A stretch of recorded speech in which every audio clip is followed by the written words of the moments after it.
জাযাকাল্লাহু খাইরান।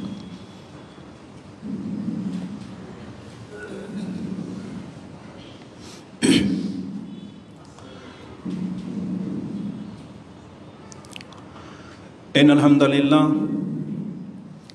নাহমাদুহু ওয়া নাস্তাঈনুহু ওয়া নাস্তাগফিরুহ ওয়া নাউযু বিল্লাহি মিন শুরুরি আনফুসিনা ওয়া মিন সাইয়্যাতি আমালিনা মান ইয়াহদিহিল্লাহু ফালা মুদিল্লা লাহু ওয়া মান ইউদ্লিলহু ফালা হাদিয়া লাহু ওয়া আশহাদু আন লা ইলাহা ইল্লাল্লাহু ওয়াহদাহু লা শারীকা লাহু ওয়া আশহাদু আন্না নাবিয়্যানা মুহাম্মাদিন আবদুল্লাহি ওয়া রাসূলুহু সাল্লাল্লাহু ওয়া সাল্লাম ওয়া বারাকা আলাইহি ওয়া আলা আলিহি ওয়া সাহবিহি আজমাইন। ইয়া আইয়ুহাল্লাযীনা আমানুত্তাকুল্লাহা হাক্কা তুকাতিহি ওয়া লা তামুতুন্না ইল্লা ওয়া আনতুম মুসলিমুন।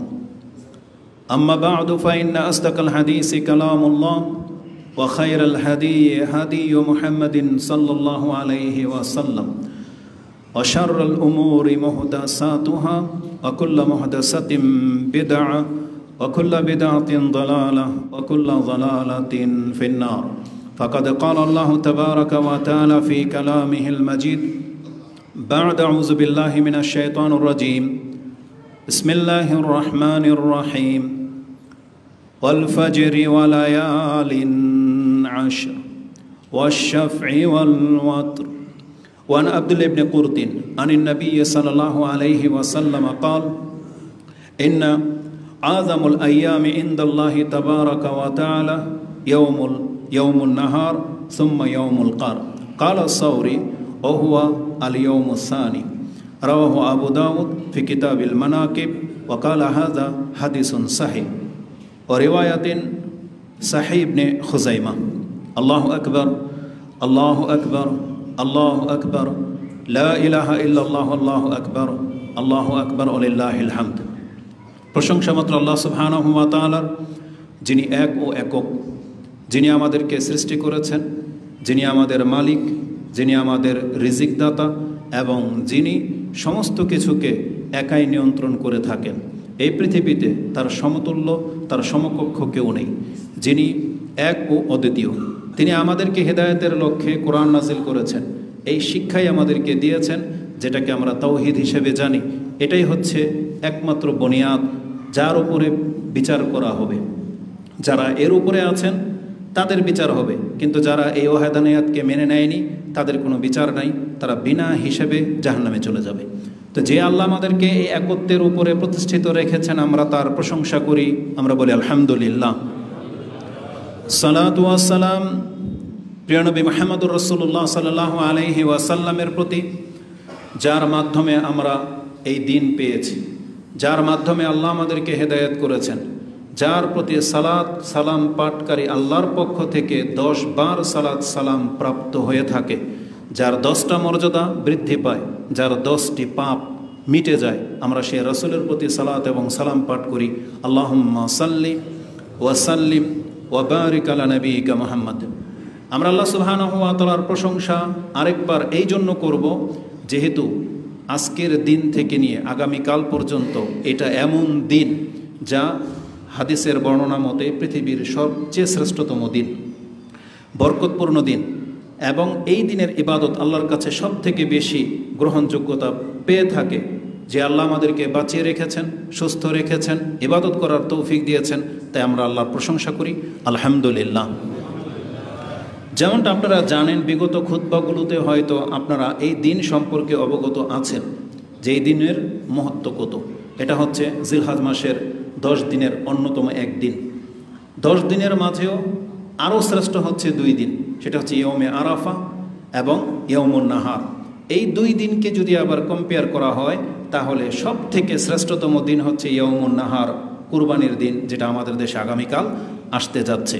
কেননা আল্লাহ সুবহানাহু ওয়া তাআলা কোরআনে এই দিন সম্পর্কে শপথ নিয়েছেন। প্রথমে শপথ গ্রহণ করেছেন 10 দিনের, যেমন আল্লাহ বলেছেন ওয়াল ফাজর ওয়া লায়ালিন আশর, 10 রাত্রের শপথ। তারপর পরে আল্লাহ বলেছেন ওয়াশ শাফঈ ওয়াল ওয়াতর, তার মানে জোর ও বেজরের শপথ। এই জোর আর বেজর তাফসীর করতে গিয়ে অনেক কথা পাবেন, তার মধ্যে একটা তাফসীর হলো এই জোর মানে ইয়মুন নাহার, জিলহজের 10 তারিখ, আর বেজর মানি কেউ কেউ বলেছেন 11, 12, 13 তারিখ, আবার কেউ বলেছেন 9 তারিখ। যদি আমরা দুইটাই তাফসীর গ্রহণ করি তাহলে এইভাবে আমরা বিচার করব, যেহেতু আল্লাহ জোর বলেছেন প্রথম, আর আল্লাহ সুবহানাহু ওয়া তাআলা যখন কোনো কিছুর মর্যাদা সম্মান দেখাতে চান তখন প্রথমে তার কথাটা উল্লেখ করেন, তারপরে সিরিয়াল ভাই অন্যগুলো আল্লাহ উল্লেখ করে থাকেন। তো যেহেতু শপথ করার ক্ষেত্রে উচিত ছিল আগে 9 তারিখের শপথ করবে, তারপরে 10 সিরিয়ালভাবে, কিন্তু আল্লাহ প্রথমে 10 তারিখের শপথ নিয়েছেন। এতে বোঝা যায় আরাফার দিনের চাইতেও মূল্যবান দিন হচ্ছে ইয়ৌমুন নাহার, কুরবানির দিন। মানে জিলহজ মাসের 10ম তারিখ যেটা, এটার মতন পৃথিবীতে আর একটা দিনও নেই। সেটা আল্লাহ সুবহানাহু ওয়া তাআলার এই শপথের মাধ্যমে প্রমাণিত হয়। কারণ আল্লাহ 10 তারিখের শপথ আগে এনেছেন, তারপরে 9 তারিখের কথা বলেছেন, ইয়ৌমুল আরাফা। আর আমরা যেটা দেখেছি বা জানি যে গতকাল সে আরাফা অনুষ্ঠিত হয়েছে, আমরা সেই দিন সিয়াম পালন করেছি। তো আরাফা সম্পর্কে আজকে আর তেমন কোনো আলোচনা করব না, যেহেতু এটা পাস হয়ে চলে গেছে। যদিও আজকের দিনটিও বহু মানুষের কাছে আরাফা দিন হিসেবে পালিত হচ্ছে। আমরা তাদের জন্য এবং আমাদের জন্য আল্লাহর কাছে দোয়া করি, আল্লাহ তুমি আমাদের সৎ ইবাদতগুলোকে কবুল করো, আমিন। যেহেতু এটা ইখতিলাফি বিষয়, এজন্য আমরা এদিকে যেতে চাচ্ছি না, এটা বড়দের বিষয়। এখানে ছোট্ট একটা কথা বলে দিব, আমাদের ওপিনিয়ন যেটা, আমাদের কাছে অনেকে প্রশ্ন করেন এই সম্পর্কে, কত রকমের যুক্তি দাঁড় করান যে শেখ যদি আপনারা গতকালকে আরাফা মেনে থাকেন তাহলে আজকে ঈদ পালন করেন না কেন? আবার কেউ একজন প্রশ্ন করেছে গতকাল আরাফা চলে গেছে, একদিন পরে ঈদ করবেন, তাহলে আজকের দিনের নাম কি? মানে যুক্তি খুব চমৎকার। আমি শুধু আপনাদেরকে এতটা বলবো, কিছু বিষয় আছে এক্সেপশনাল, কিছু বিষয় আছে আপনার আকল ধরবে না, কিছু বিষয় আছে দলিল বলে একটা কিন্তু পুরো বিশ্ব আলেমরা অন্য কিছু বলে। এই ধরনের বিষয়গুলোর ক্ষেত্রে জবাবদিহিতার ক্ষেত্রে যেহেতু আপনারা আমার চাইতে বেশি জিম্মাদার হচ্ছে ইমামগণ, আমাদের সালাফগণ, যাদের ফতোয়া নিয়ে আমরা চলি, তাহলে জবাবদিহিতার ক্ষেত্রে তাদেরকে যেহেতু দাঁড় করাতে হবে, ওই টেনশনটা, ওই চিন্তাটা আপনি নিয়ে নিজেদের মধ্যে দ্বন্দ্বে লিপ্ত হইয়েন না। আমি মনে করি বড়দের বিষয় বড়দের উপরে ছেড়ে দেন। আপনি আর আমি শুধু এতটা করতে পারি, বর্তমান প্রেক্ষাপটে সমস্ত আলেমদেরকে, হকপন্থী আলেমদেরকে আপনি সামনে রাখেন। তারা যদি কোনো ক্ষেত্রে দ্বিমত করে, তাহলে যার ফতোয়াগুলো আপনি সবচেয়ে বেশি অথেন্টিক মনে করেন, ফলো করেন, এই ক্ষেত্রেও তার মত আপনি অনুসরণ করে চলেন, এতে আপনার নিরাপত্তা রয়েছে। আর তারটা অনুসরণ করতে গিয়ে বিপক্ষের দলকে আপনি লানতান করেন না, কারণ এটা খুব মারাত্মক একটা ব্যাপার। যারা বলতেছে আজকে আরাফা, তাদের যুক্তি সবচেয়ে বেশি অথেন্টিক মনে হয়। কারণ বিগত নেটের যুগ বাদ দেন, আজ থেকে 1400 বছর ধরে আরাফার নির্ণয় হতো চাঁদের উপরে ভিত্তি করে। আজও তারা সেটাই করতেছে, এটা দোষণীয় কিছু না, এটাকে আপনি ভুল ব্যাখ্যা করতে পারেন না। আর যারা বলতেছে হ্যাঁ এটাও আমরা জানি, কিন্তু চোখে দেখতেছে আরাফা আজকে, তাহলে আজকে কেন সিয়াম রাখবো না, এটাকে আপনি কিভাবে রদ করে দিবেন? এই জন্য উচিত হবে যে যেটা শিক্ষা অনুযায়ী নেবেন এটার উপরে আমল করেন। আর এই ক্ষেত্রে আল্লাহ সুবহানাহু ওয়া তাআলার বরত্ব হলো এইসব বিষয়ে আল্লাহ আপনাকে মাহরুম করবে না। এজন্য আপনি একটা মত গ্রহণ করলে যেটাকে প্রাধান্য দিবেন সেটার উপর আমল করেন, কিন্তু বিপক্ষে মতকে আপনি একেবারে ছুঁড়ে ফেলে দিয়েন না। এটা আমি ছোট হিসেবে আপনাদের কাছে এ দাবিটা থাকবে ইনশাল্লাহ। দ্বিতীয়ত হচ্ছে, আবার আমাদের মধ্যে আরেক গ্রুপ আছে যারা খুব চালাক, যারা গতকালকেও আরাফার নিয়তে সিয়াম রেখেছেন, আবার আজকেও আরাফার নিয়তে সিয়াম রেখেছেন। এটা উচিত না। এই চালাকি করলে আপনার কাজ হবে না। আরাফার সিয়াম একটাই, আপনি মেনে নেন যে কোনো একটা, আল্লাহ তো আপনাকে ধরবে না এই ক্ষেত্রে। যেহেতু বড়রা ফতোয়া দিচ্ছে যে চাঁদের উপরে, তাহলে আজকে যারা বলছে আরাফার উপরে, তো গতকালকে চলে গেছে, যে কোনো একটা মেনে নেন। এক্ষেত্রে আপনার ওই চালাকি করার কোনো সুযোগ নাই, বা এটা করা মোটেও উচিত হবে না। আর নফল হিসাবে আজকে না রাখাটাই উচিত ছিল যারা গতকালকে আরাফা রেখেছেন। আর যারা আজকে আরাফার নিয়তে রেখেছেন, এটাই আপনার বলিষ্ঠ হওয়া উচিত। আলাকুল্লি হাল আমরা দোয়া করি প্রত্যেকের জন্য, কারণ ভুল সবার দ্বারাই হতে পারে, আবার সঠিকটাও হতে পারে। এই জন্য এই ক্ষেত্রে আমরা নির্ণয় করছি না, আমরা আমাদের দলিল এবং আমাদের সালাফদের নীতির উপরে চলি। আমি আমার ওপিনিয়ন যদি বলি, আমার প্রাধান্য পায় আজকে আরাফা হওয়া উচিত ছিল, কিন্তু আমি কেন কালকে আরাফা গ্রহণ করেছি? যেটা আমি আমাদের সালাফদের নীতি অনুযায়ী চলি।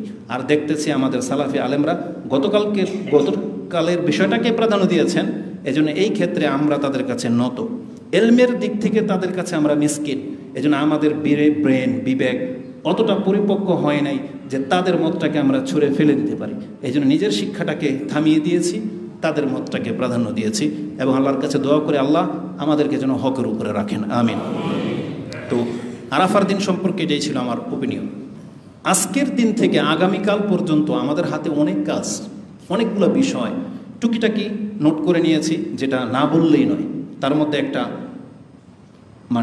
বলিষ্ঠ বিষয় হচ্ছে এই আরাফার দিন শুরু হয়ে গেছে, এখন থেকে আমাদের প্রত্যেক সালাতের পরে আমরা তাকবীর পাঠ করব, যেমনটা আমাদের সালাফদের থেকে আমরা পাচ্ছি। প্রত্যেক সালাতের পরে তারা বলতেন আল্লাহু আকবার, আল্লাহু আকবার, আল্লাহু আকবার, লা ইলাহা ইল্লাল্লাহু, আল্লাহু আকবার, আল্লাহু আকবার, ওয়ালিল্লাহিল হামদ। এটা অতিরিক্ত যোগ হবে। আপনি চাইলে আল্লাহর বরত্ব যেইভাবে খুশি করতে পারেন, আল্লাহু আকবার কাবীরা, আলহামদুলিল্লাহি কাসীরা, সুবহানাল্লাহি বুকরাতাম ওয়া আসীলা, এবং আপনি সবচেয়ে বেশি পড়বেন সুবহানাল্লাহি আলহামদুলিল্লাহি ওয়া লা ইলাহা ইল্লাল্লাহু, আল্লাহু আকবার। কেন জানেন? আমাদের দেশের মানুষ ঈদ বোঝে, কিন্তু ঈদের তরিকা বোঝে না কিভাবে পালন করতে হয়। ঈদ মানি হলো খাওয়া দাওয়া এবং আল্লাহর জিকির করার নাম, কিন্তু তারা কি নিয়েছে? আল্লাহর জিকিরটাকে সরিয়ে দিয়েছে, খাওয়া দাওয়া নিয়েছে, রংতামশা নিয়েছে, খেলতামশা নিয়েছে, গান বাজনা নিয়েছে, কিন্তু আল্লাহর জিকিরটা যে মূল, এটাকে ছেড়ে দিয়েছে। ঈদ হলো আজকে যারা আল্লাহর নাফরমানি সবচেয়ে বেশি করে তারা ঈদের আনন্দ বুঝে। সিএনজি রিক্সাওয়ালা, গাড়িওয়ালা এক ওয়াক্ত সালাত পড়ে না, সিগারেটের উপর সিগারেট খায়, কিন্তু ঈদের দিনের ভাড়া তাদের বেশি। শুরু হয়ে গেছে ভাড়া। কেন বলতেছি? ঈদ। তার মানে ওরা ঈদ বোঝে, কিন্তু ঈদটা কি মূলত ওদের জন্য ছিল? ওদের জন্য ছিল না। গরু কুরবানি করবেন আল্লাহর জন্য, এটা আপনি বলছেন ঈদ। সারা সপ্তাহ জুড়ে আপনি মাইক বাজালেন, গান বাজনা, রং তামসা, টিটকারি, ফাজলামো, এগুলো চললো মাইকে, আপনার জন্য ঈদ। তো এটা হচ্ছে আমাদের জাতিটাই কেমন যেন বিকৃত জাতি। এটা আমাদের মতন ব্যক্তিদের দ্বারা শুধরাবে না।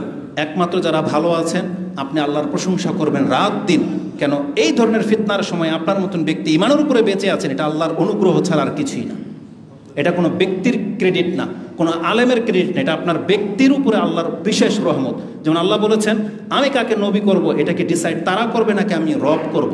এই জন্য মোহাম্মদ তোমাকে ডিসাইড করা হয়েছে, একমাত্র আল্লাহর নির্ণয়, আল্লাহর পছন্দ। এই জন্য আল্লাহর পছন্দ যে আল্লাহ আমাদেরকে হেদায়েতের উপর রেখেছেন, এই জন্য আমরা আবারও বলি আলহামদুলিল্লাহ। এই জন্য ইসলামটাকে অনুধাবন করার চেষ্টা করেন। তো এই 10 তারিখ থেকে শুরু হয়ে যাবে আমাদের প্রথম কাজ। কি বললাম?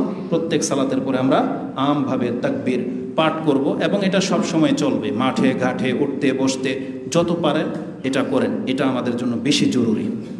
তারপরে আল্লাহ সুবহানাহু ওয়া তাআলা এই 10 জিলহজকে কেন্দ্র করে অনেকগুলো বিধিবিধান রেখেছেন। আমি এক এক করে শুরু করি। প্রথমত হচ্ছে জিলহজ মাসের প্রথম 10 দিন, এই দিনের একটা মর্যাদা আছে, বিশেষ মর্যাদা। মানুষ যখন উদাহরণ দেয়, কম্পেয়ার করে, কথার কথা একটা মোবাইল সেট দিয়ে বোঝায় যে এই সেটটা ভালো না মন্দ, আপনি যখন কম্পেয়ার করতে হবে তখন বাজারের সবচেয়ে দামি সেট যেটা, ভালো সেট যেটা, সেটার সাথে আপনি কম্পেয়ার করেন। যেমন বর্তমানে এখন ওই আইফোন আর স্যামসাং এগুলো নিয়ে তো একজন আরেকজনের সাথে কম্পেয়ার করে। কম্পেয়ার ওটার সাথে করা হয় যেটার মূল্য সব থেকে বেশি, যেটার কদর আছে। রাসূলুল্লাহ সাল্লাল্লাহু আলাইহি ওয়াসাল্লাম মানুষের মর্যাদা বোঝাতে গিয়ে বিদায় হজের ভাষণে যেই উদ্ধৃতিটা দিয়েছিলেন, তিনি জিজ্ঞেস করেছিলেন আইয়ু ইয়াউমিন হাযা, এটা কোন দিন? তারা বলছিল আল্লাহু ওয়া রাসূলুহু আলাম। ওসা আলাইসা ইয়াউমুন নাহার, এটা কি কুরবানির দিন নয়? বলছে বালা ইয়া রাসূলুল্লাহ। তার মানে রাসূল স্মরণ করে দিলেন আজকের দিনটা এমন একটা দিন, তুমি কি জানো এই দিনের মর্যাদা কি? যখন আপনি জেনে যাবেন হ্যাঁ আমি জানি এই দিনের মর্যাদা কি, তখন রাসূল বলেছেন ইন্না দিমাআকুম ওয়া আমওয়ালুকুম ওয়া আরাদাকুম কাহুরমাতি ইয়াউমিকুম হাযা ওয়া ফি শাহরিকুম হাযা ওয়া ফি বালাদিকুম হাযা। এই মক্কান শহর, জিলহজ মাস এবং কুরবানির দিন আল্লাহর কাছে যতটা সম্মানিত, যতটা মর্যাদার, একজন মুসলিমের রক্ত, ইজ্জত, সম্মান ততটা সম্মানিত। তার মানে আল্লাহ রাসূলুল্লাহ সাল্লাল্লাহু আলাইহি ওয়াসাল্লাম মুসলিমদের সম্মান বোঝাতে গিয়ে এই দিনের মর্যাদা তুলে ধরেছেন। তার মানে কম্পেয়ার ওটার সাথে করা হয় যেটার মূল্য সব থেকে বেশি, এটার উপর আর হয় না।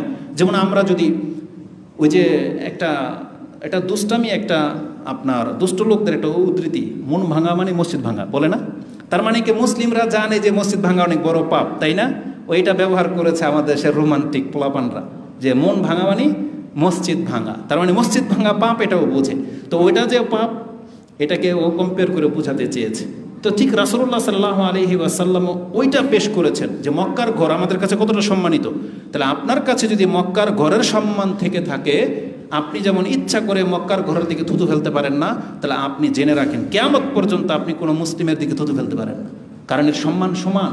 মক্কার ঘর আর মুসলিমের মর্যাদা সমান, আজকের দিনের মর্যাদা সমান। তো রাসূলুল্লাহ সাল্লাল্লাহু আলাইহি ওয়াসাল্লামের ভাষা, এবং কি আল্লাহ নিজে কসম খেয়েছেন এই 10 তারিখের, আর রাসূল নিজেও বলেছেন যেটা ইয়ৌমুন নাহার, তার মানে বুঝে নেন এই দিনটা কতটা সম্মানিত, যেটা কালকে আমাদের কাছে আসতে যাচ্ছে। এবং রাসূলুল্লাহ সাল্লাল্লাহু আলাইহি ওয়াসাল্লাম এই দিনের মর্যাদা তুলে ধরতে গিয়ে আমাদেরকে জানিয়েছেন। আব্দুল ইবনে কুরতিন, ওই হাদিসটা যে বলেছি যে আইয়ু ইয়াউমিন হাযা, এটা বুখারী এবং মুসলিমের হাদিস, বিদায় হজের খুতবাতে আপনি পেয়ে যাবেন। বুখারীতে 1739, মুসলিমে হাদিসটি আপনি 2840 পেয়ে যাবেন। এখন যে হাদিসটা বলবো, এই হাদিসটা সাহিহ ইবনে হিব্বানে রয়েছে, হাদিস নাম্বার 2811, আবু দাউদে রয়েছে 1765, সাহিহ ইবনে খুজাইমাতে রয়েছে 2966, এভাবে সুনানুল কুবরা লিন নাসাই 4083, এমনকি মিশকাতে আপনি হাদিসটা 2643 পেয়ে যাবেন। তাতে আব্দুল ইবনে কুরতিন রাদিয়াল্লাহু তাআলা আনহু থেকে বর্ণিত, তিনি বলেন আনি নবী সাল্লাল্লাহু আলাইহি ওয়াসাল্লাম ক্বালা ইন্না আযামাল আইয়াম, আরেকটা বর্ণনা আসছে ইন্না আফদালুল আইয়াম ইনদাল্লাহি তাবারাকা ওয়া তাআলা ইয়াউমুন নাহার সুম্মা ইয়াউমুল কার, আল্লাহর কাছে মহান দিন, আল্লাহর কাছে সবচেয়ে আফজাল দিন হচ্ছে ইয়াউমুন নাহার, মানে কুরবানির দিন, যেটাকে আমরা 10 তারিখ বলে থাকি। তারপরে সুম্মাল কার, তার পরের দিন। ইমাম সাওরি তিনি এর ব্যাখ্যা করেছেন কুরবানির মানে 10 তারিখের দিন, তারপরে 11 তারিখের দিন, এই 2টা দিন হচ্ছে আল্লাহর কাছে শ্রেষ্ঠ। কার বলা হয় ঠান্ডা মানে শীতল একটা দিন। হজের যত কাজ এই 10 তারিখে শেষ হয়ে যায়, সবচেয়ে ইম্পর্টেন্ট কাজগুলো। তারপরে শুধুমাত্র আল্লাহর জিকির, খাওয়া দাওয়া আর জিকির, আর কোনো কাজ নাই, মৌলিক কোনো কাজ নাই, পাথর মারা আর সারাক্ষণ আল্লাহর জিকির চলবে। এই জন্য 11 তারিখটাকে, এটা সব হাজিদেরকে অবস্থান করতে হয়। 12 তারিখ পর্যন্ত অনেকে বাধ্য করতেই হবে, কিন্তু 13 তারিখেরটা ছাড় রয়েছে, যে চায় চলে যাবে, যে চায় থাকবে। এই জন্য ওই দিনটাকে এতটা গুরুত্ব দেওয়া হয়নি, কিন্তু 11 তারিখের দিনটাকে সবচেয়ে বেশি গুরুত্ব দেওয়া হয়েছে, একবারে কুরবানির দিনের মতো করে। তো কুরবানির দিনের ফজিলত সম্পর্কে আমরা এই হাদিস থেকে জানতে পারলাম যে আল্লাহর কাছে শ্রেষ্ঠতম দিন হচ্ছে ইয়াউমুন নাহার, যেটা আমরা কুরবানির দিন হিসাবে জানি। এই হাদিস থেকে প্রমাণিত হয়। এর বর্ণনাকারীরা ঈসা, সাউরি, আবু বকর, তারা সবাই বলেছেন ইয়াউমুল কার মানে হচ্ছে ইয়াউমুন নাহার, ইয়াউমুন নাহারের পরের দিন। তো কুরবানির দিনের আরেকটি বড় পরিচয় হলো, এটা হলো আমাদের জন্য ঈদের দিন। এটা বললাম মিনা যারা অবস্থান করতেছে, হজে যারা আছে তাদের জন্য। আর আমাদের জন্য সবচেয়ে বড় ব্যাপার হলো 10 জিলহজ, এটা হচ্ছে আমাদের জন্য ঈদের দিন। এই দিন যে আমরা ঈদ পালন করবো, এটা আল্লাহ কর্তৃক, এটা আল্লাহ নিজে আমাদেরকে এই দিনের ঈদের দিন হিসেবে ঘোষণা করেছেন। এটা কোনো ব্যক্তি করেনি, আল্লাহ নিজে করেছেন। যেটা ওই মদিনার হাদিস আপনি জানেন যে রাসূল সাল্লাল্লাহু আলাইহি ওয়াসাল্লাম মদিনাতে এসে দেখলো যে তারা খেলতামশা করে। ইয়াউমানি ইয়ালআবু ফিহিমা, বলছে যে আইয়ু ইয়াউমানি, এই 2টা কোন দিন যে তোমরা এই খেলতামশা করো? তারা বলতো যে এই দিন আমরা আইয়ামে জাহেলিয়াত থেকেই ঈদের দিনের মতো করে আনন্দ উল্লাস করে থাকি। তখন রাসূল বলেছেন ইন্নাল্লাহা কাদ আবদালাকুমা খায়রাম মিনহুমা, আল্লাহ এই 2টা দিনের বিনিময়ে উত্তম 2টা দিন তোমাদেরকে দিয়েছেন। এটা হচ্ছে ইয়াউমুল নাহার, ইয়াউমুল আদহা, আর হচ্ছে ইয়াউমুল ফিতর। একটা হচ্ছে কুরবানির দিন, আর একটা হচ্ছে সিয়ামের পরের প্রথম শাওয়ালের 1ম তারিখ। এই 2টা দিন আল্লাহর পক্ষ থেকে নির্ধারণ করে দেওয়া হয়েছে যে মুসলিমরা আনন্দ করবে, উল্লাস করবে। এই 2 দিন আল্লাহর পক্ষ থেকে নির্ধারিত। এই জন্য আল্লাহর কাছে এই দিনটি অত্যন্ত পছন্দনীয় একটা দিন। এই কুরবানির দিন সম্পর্কে আমাদের যেটা জানলাম ঈদের দিন। এখন ঈদ মানে কি? আনন্দ, এটা সবাই জানে আনন্দ। মুসলিমরা আনন্দটা কিভাবে প্রকাশ করবে সেটাও ইসলাম দিক নির্দেশনা দিয়ে দিয়েছে, যেটা অধিকাংশ মুসলিম কোরআন হাদিস থেকে সে দিক নির্দেশনা নেয়নি। ঈদ নিয়েছে, কিন্তু ঈদ কিভাবে পালন করবেন সেটা নেয়নি। রাসূল সাল্লাল্লাহু আলাইহি ওয়াসাল্লাম আমাদেরকে সেটাও জানিয়েছেন যে ঈদ মানে কি। রাসূল উল্লেখ করে নাম ধরে ধরে বলেছেন।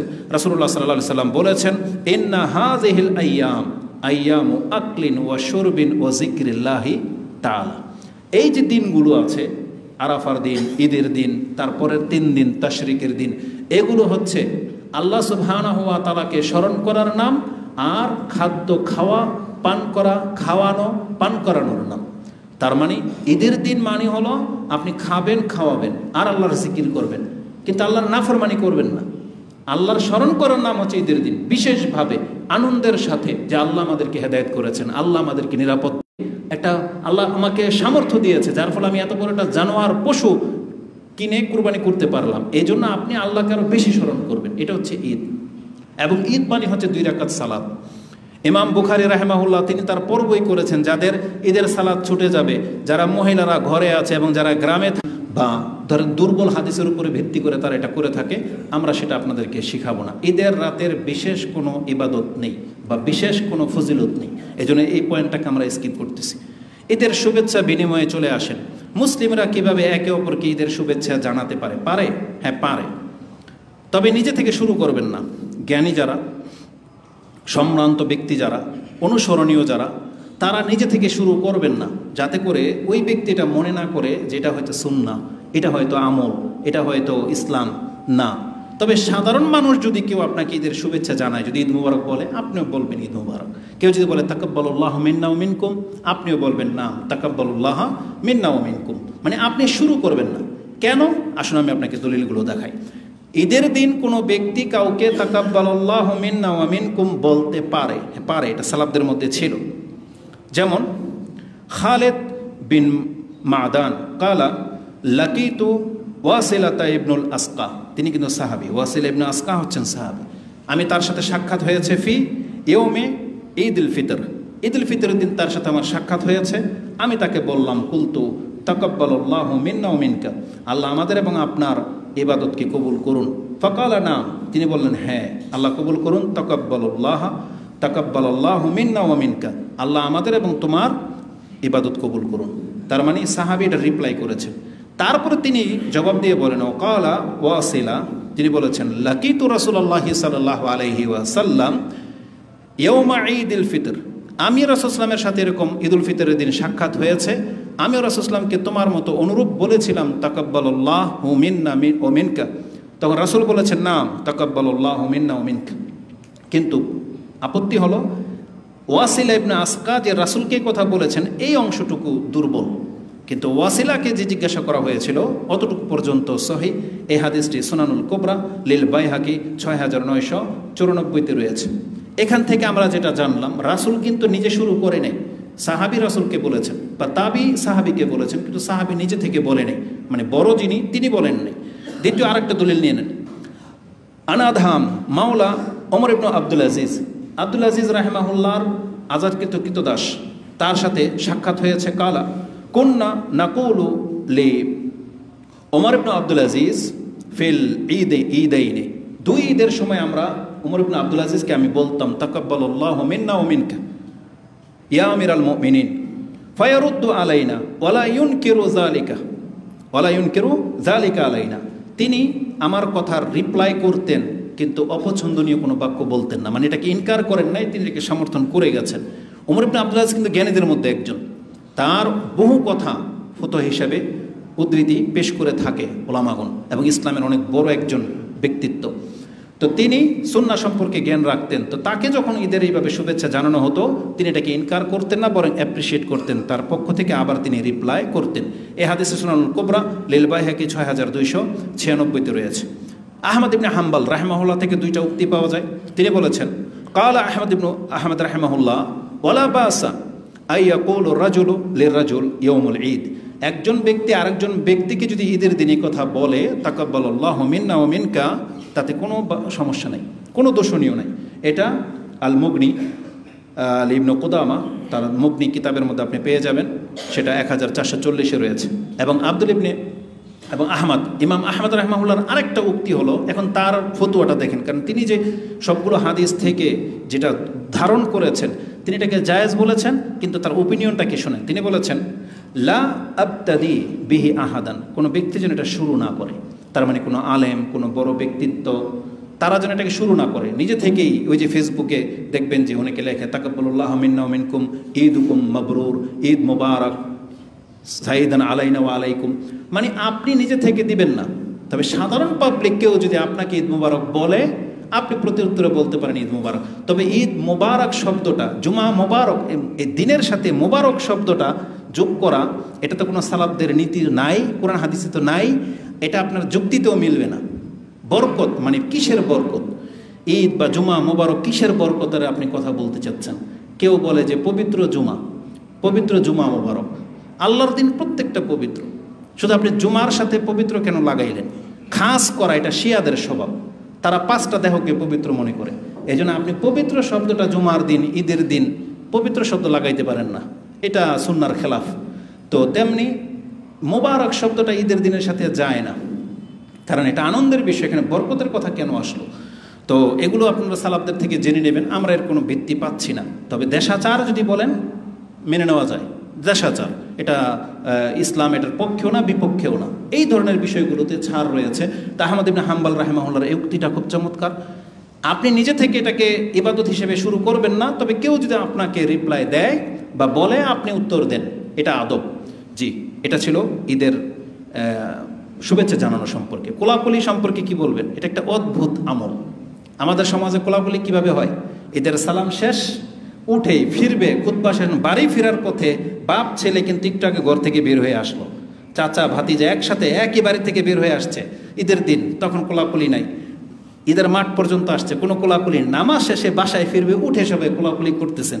এটা ইসলামের কিছুই না, এটা ইসলামের কিছুই না। যদি আপনি ইসলাম মোতাবেক কোলাকুলি নিতে চান, মুআনাকা, এটা জায়েজ। কখন?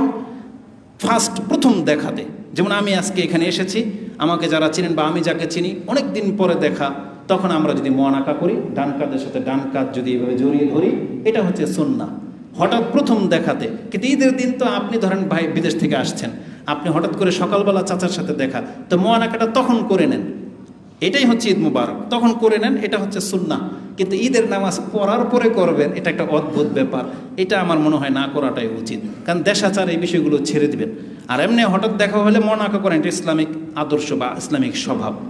জি, ঈদের দিনের অর্ধেক সিয়াম, আমাদের কিছু মুরব্বীরা এই শব্দটা ব্যবহার করে, বিশেষ করে মহিলারা। তারা ওই যে অর্ধেক দিন পর্যন্ত না খেয়ে থাকার কারণে এটাকে অর্ধ সিয়াম হিসেবে নাম দিয়েছে। আপনাদের সমাজে আছে কিনা জানি না, তবে বহু অঞ্চলে এটা আমি শুনেছি। এই জন্য এই পয়েন্টটা আপনাকে উল্লেখ করে দিই। কিসের ভিত্তিতে বলে? কারণ রাসূলুল্লাহ সাল্লাল্লাহু আলাইহি ওয়াসাল্লাম ঈদুল আযহা মানে কুরবানির ঈদে তিনি ঘর থেকে কিছু না খেয়ে বের হতেন, খালি পেটে বের হতেন। এসে কুরবানি করে ওই কুরবানির গোশত প্রথম খাওয়া, এটাকে সুন্নাহ হিসেবে প্রসিদ্ধ লাভ করেছে এবং এটা সুন্নাহর কাছাকাছি।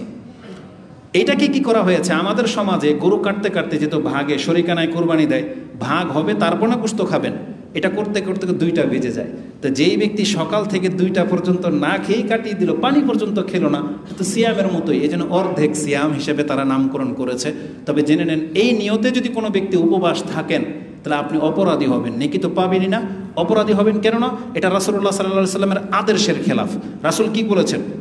ক্বালা সামি'তু রাসূলুল্লাহ সাল্লাল্লাহু আলাইহি ওয়াসাল্লাম ইয়াকুল লা ইয়াসলুহু আসিয়ামু ফি ইয়াওমাইন। 2 দিন সিয়াম রাখা উচিতই হবে না, মানে ঠিকই হবে না, এটা সঠিকই হবে না। কোন 2 দিন?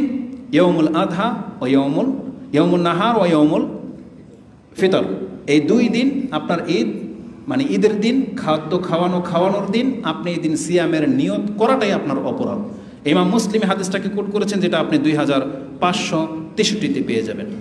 মূলত ঈদের দিন পশু জবাই হওয়ার পর থেকে খাদ্য খাওয়া, এটা একটা আপনি না পারলে কোনো সমস্যা নাই। এই সুন্নাহ যদি আপনি পালন করতে না পারেন, এটা আপনার জন্য না। তবে কর্তা যিনি, তিনি চাইলে এটা করতে পারেন, যে কুরবানির গোশত আমি প্রথম খাবো রাসূলুল্লাহ সুন্নাহ হিসাবে, এটা আপনি করতে পারেন, কিন্তু এটা কোনো সিয়াম না। এবার আসুন অন্যান্য কাজগুলো এক নজরে দ্রুত বলে দিই। ঈদের দিন সবাই জানেন গোসল করা, আতর সুগন্ধি লাগানো এবং আপনার পছন্দনীয় পোশাকের মধ্যে ভালো পোশাক যেটা, সেটা আপনি পরিধান করবেন। ঈদের দিন সকাল সকাল ঈদগাহে যাবেন, কারণ ঈদগাহে সালাত আদায় করা এটা সুন্নাহ। রাসূলুল্লাহ সাল্লাল্লাহু আলাইহি সাল্লাম ঈদগাহে যেতেন। যদি কোনো বাধ্যবাধকতা, প্রতিবন্ধকতা, জায়গার সংকীর্ণতা, এইরকম কোনো কারণ থেকে থাকে, তখন মসজিদ আমাদের জন্য উন্মুক্ত রয়েছে। রাসূলুল্লাহ সাল্লাল্লাহু আলাইহি ওয়াসাল্লাম তিনি যে ঈদগাহে যেতেন এবং রাস্তা পরিবর্তন করা, এটা সুন্নাহ। কারণ রাসূলুল্লাহ সাল্লাল্লাহু আলাইহি ওয়াসাল্লাম ইয়াখরুজু ইয়াউমুল ফিতর, তিনি ইয়াউমুল ফিতরের দিন বের হয়ে মসজিদে যেতেন। ওয়াল আদহা ইলাল মুসাল্লা, তিনি মুসাল্লায় গিয়ে ঈদের সালাত আদায় করতেন, যেটা সম্পর্ক আপনারা জানেন, বুখারীতে হাদিস 903 নম্বরে রয়েছে। তারপরে ওয়াক্তটা কখন হবে? যত তাড়াতাড়ি সম্ভব। যেমন যেটাকে আমরা ইশরাক বলি, সালাতুল ইশরাক, তাই না? কখন বলেন? যখন শুরু হয়, সূর্য যখন উঠে যায়, তারপরে যে নামাজটা পড়েন ঈদের দিন, সালাতটা ওই সময় হওয়া উচিত, যাতে করে খুব দ্রুত আপনি বাসায় এসে কুরবানির পশু জবাহ করতে পারেন। আমরা তো মনে করি যদি আপনি সুন্নাহ মোতাবেক আমল করেন তাহলে সকাল 9টা 10টা বাজে আপনি গোশত খাওয়ার মতো আপনার তৌফিক হয়ে যাবে। এই জন্য সুন্নাহর কাছাকাছি থাকার চেষ্টা করেন, যত দ্রুত সম্ভব ঈদগাহে যাবেন, সালাত শেষ করে চলে আসবেন, এবং সম্ভব হলে রাস্তা পরিবর্তন করবেন। কানা ইয়ৌম ঈদিন খালাফাত তারিক, রাসূলুল্লাহ সাল্লাল্লাহু আলাইহি সাল্লাম রাস্তা পরিবর্তন করে ফিরতেন, যেটা বুখারীতে 986-তে রয়েছে। এবং সবচেয়ে ইম্পর্টেন্ট বিষয় হচ্ছে ঈদের দিনে যেটা আমাদের নারী জাতিকে আমরা মাহরুম করেছি সেটাকে আবার প্রতিষ্ঠিত করতে হবে, যেটা রাসূলুল্লাহ সাল্লাল্লাহু আলাইহি ওয়াসাল্লাম তাদের হক হিসেবে রেখেছেন। সেটা হচ্ছে অবশ্যই ঈদের সালাতে বা ঈদগাহে নারীদের জন্য ব্যবস্থা করে দেবেন এবং তাদেরকে সাথে করে নিয়ে যাবেন। এইটার বিষয়টাকে কোরআন হাদিসে এত গুরুত্ব দেওয়া হয়েছে, কিন্তু ওটাকে আমরা সবচেয়ে বেশি ডিনাই করেছি ঈদের সালাতের ক্ষেত্রে। রাসূলুল্লাহ সাল্লাল্লাহু আলাইহি ওয়াসাল্লাম থেকে যে ভাষাগুলো ব্যবহার করা হয়েছে, বলছে যে নারীর একবার অন্দরমহলে থাকে, যারা সাধারণত বেডরুম বা ওই ভিতর রুম থেকে হল রুমেও আসে না, লজ্জা পায়, এমন নারীদেরকে পর্যন্ত ঈদগাহে নিয়ে আসতে বলা হয়েছে। এমন নারীদেরকে নিয়ে আসতে বলা হয়েছে যাদের বের হওয়ার মতো সুন্দর কোনো পোশাক নাই বা ভালো কোনো পর্দা করার মতো পোশাক নাই, বলা হয়েছে সেজন্য তার সাথীর একটা পোশাক বা জিলবাব ওড়না নিয়ে যেন তারপরও একদিনের জন্য হলেও ধার করে হলেও যেন সে ঈদগাহে আসে। এমন মহিলাদেরকে বের করে নিয়ে আসতে বলা হয়েছে যারা হায়েজ মিনস অবস্থায় আছে। তাহলে তারা কি করবে? বলছে তারা প্যান্ডেলের বাইরে বসবে, তাদের জন্য আলাদা প্যান্ডেল করা হবে, তারা মুসাল্লায় বসবে না। আর মসজিদ হলে মসজিদের বাইরে যদি কোনো ব্যবস্থা থাকে সেখানে আসবে, কিন্তু ব্যবস্থা না থাকলে আসবে না। মসজিদের ব্যাপারটা ভিন্ন, কিন্তু ঈদগাহের ব্যাপার হলে অবশ্যই তারা যাবে এবং তারা মুসাল্লায় না বসে একবারে পেছন দিকে বসবে। এতটা গুরুত্ব দেওয়া হয়েছে যে জিনিসটাকে, সেটা আমাদের সমাজে সবচেয়ে বেশি ডিনাই করা হয়, এটা মোটেও উচিত নয়। এই সম্পর্কে আমি যেটা দলিল হিসেবে পেশ করব, ইমাম বুখারী রাহিমাহুল্লাহ তিনি অধ্যায় কায়েম করেছেন। তিনি বলেছেন বাবুন ইজা লাম ইয়াকুন লাহা জিলবাবুন ফিল ঈদ, ঈদের দিন যদি কারো জিলবাব পর্দা করার মতো না থাকে, তিনি এই পর্ব করেছেন, তার মানে সে অন্যের কাছ থেকে ধার করে হলেও যেন ঈদের সালাতে উপস্থিত হয়। এবং তিনি হাদিস পেশ করেছেন আন হাফসা বিনতে সিরিন কালাত ইমরাআতুন ফাকালাত ইয়া রাসূলুল্লাহ, রাসূল বলেছেন যখন মহিলাদেরকে বের হয়ে আসতে তখন একটা মহিলা বলেছিল, ইয়া রাসূলুল্লাহ আলা ইহদানা বাসুন ইযা লাম ইয়াকুন লাহা জিলবাবুন, আমাদের কি কোনো সমস্যা হবে যদি কারো জিলবাব না থাকে, ঈদের মাঠে না আসতে পারি? তখন রাসূল বলেছেন আল্লাহ তাখরুজু, মানে আমরা যদি বের হয়ে না আসি কোনো সমস্যা? ফাকালা লি তুলবিসাহা, সে যেন পরিধান করে, সাহেবা তুহা, সে যেন তার কারো সঙ্গীর একজনেরটা যেন ব্যবহার করে নিয়ে আসে, মিন জিলবাবিহা, তার জিলবাবগুলোর মধ্য থেকে যে কোনো একটা। ফালিয়াশহাদনা আল খায়ের, কেন? রাসূলুল্লাহ সাল্লাল্লাহু আলাইহি সাল্লাম বলেছেন এখানে উপস্থিত হওয়াটাই তোমার জন্য কল্যাণকর। ফালিয়াশহাদনা লিল খায়ের, তুমি কল্যাণের জন্য সেখানে উপস্থিত হবে। ঈদগাহে সালাতে আসলে কি কল্যাণ আছে এটা আমরা অনেকে ভাবি না, অনেক কল্যাণ যেটা আমরা এখন ওইদিকে ব্যক্ত করতে চাচ্ছি না। তবে যেটা রাসূল সাল্লাল্লাহু আলাইহি সাল্লাম বলেছেন ও দাওয়াতুল মুসলিমিন, একটা কল্যাণ হচ্ছে সে মুসলিমদের দোয়ার মধ্যে অংশ নেবে। তার মানে ঈদের সালাতের খুতবায় যে দোয়া করা হয়, বলা হয়েছে এই দোয়ায় তুমি অংশ নেবে, এবং অনেক কল্যাণ আছে যেটা অন্যান্য বর্ণনার মধ্যে রয়েছে। আরেকটা হাদিস নিয়ে নেন, ইমাম বুখারী রাহিমাহুল্লাহ তিনি তার ঈদাইন 13 নম্বর অধ্যায়ের 15 নম্বর পর্বে করেছেন খুরুজিন নিসা ওয়াল হুইদা ইলাল মুসাল্লা, মহিলা এমনকি হায়েজ মহিলা যাদের, তারাও পর্যন্ত মুসাল্লাতে আসবে, এটা তিনি পর্ব করেছেন। কেন? তিনি বলেছেন এর হিকমা সম্পর্কে বলেছেন, উম্মে আতিয়া কালাত কুন্না নুমারু আন নাখরুজু ইয়াউমাল ঈদ, আমাদেরকে আদেশ করা হয়েছে আমরা যেন ঈদগাহে বের হয়ে আসি বা বের করে নিয়ে আসি। কাদেরকে? হাত্তা নখরিজা আল বিকর মিন খিদরিহা, এমন কুমারী মেয়ে যারা ওই যে অন্দরমহলে থাকে, যাদের কথা বলেছিলাম, যারা হল রুমেও আসতে লজ্জা পায়, তাদেরকে পর্যন্ত নিয়ে আসতে বলা হয়েছে। ফায়াকুন খালফান নাস, এবং কি আরেকটা শব্দ ছুটে গেছে, আল হাইয়্যিদ আল হুইয়্যিদ, মানে যারা হায়েজ তারাও যেন আসে, এবং তারা কোথায় থাকবে? ফায়াকুন খালফান নাস, তারা মানুষের পেছনে থাকবে, মুসাল্লাতে থাকবে না। কেন? তিনি হিকমা বর্ণনা করতেছেন, ফায়ুকাব্বিরনা বিতাকবীরিহিম, তারা যেন তাদের সাথে তাকবীর পাঠ করতে পারে। ঈদের দিনের যে তাকবীরগুলো আছে এটা মহিলারা যেন দিতে পারে। ওয়ায়াদউন বিদুআতিহিম, তারাও যেন দোয়া করতে পারে মুসলিমদের দোয়ার সাথে। তারপরে আরেকটা হিকমা বলা হয়েছে, ওয়ারজুন ওয়ারজুনা বারাকাতি যালিকাল ইয়াউম, ওই দিনের একটা বরকত যেন তারা হাসিল করতে পারে। তাহলে এই শব্দ থেকে যদি কেউ মনে করে যে ঈদ মুবারক বলা যেতে পারে, বলতে পারে হয়তো, কারণ ওই দিনের বরকতের কথা এই হাদিসের মধ্যে একটি ইঙ্গিত রয়েছে, যেটা ইমাম বুখারী কোট করেছেন, যেটা আপনি 971-এ পেয়ে যাবেন। আলাকুল্লি হাল, আমি যেটা বোঝাতে চেয়েছি, আমাদের মহিলাদেরকে মাহরুম করা উচিত না, যেখানে হায়েজওয়ালা মহিলাদেরকে পর্যন্ত নিয়ে আসতে বলা হয়েছে। এই জন্য এই জিনিসটাকে আমরা মাথায় রাখবো। এখন আসুন ঈদের দিনের সালাত সম্পর্কে একটু ইঙ্গিত করে দিই, কারণ আমাদের সমাজে কি হয়, তারা জুমার খুতবায় সেগুলো শিখে না। ঈদের মাঠে ঈদের সালাতে এসে তখন ইমাম এই সকাল থেকে এই ব্যবহার করতেই থাকে মাইক, তারপরে নিয়মকানুন শিখায়, তাকবীর শিখায়, নিয়ত শিখায়, এইভাবে। অথচ সুন্নাহ কি?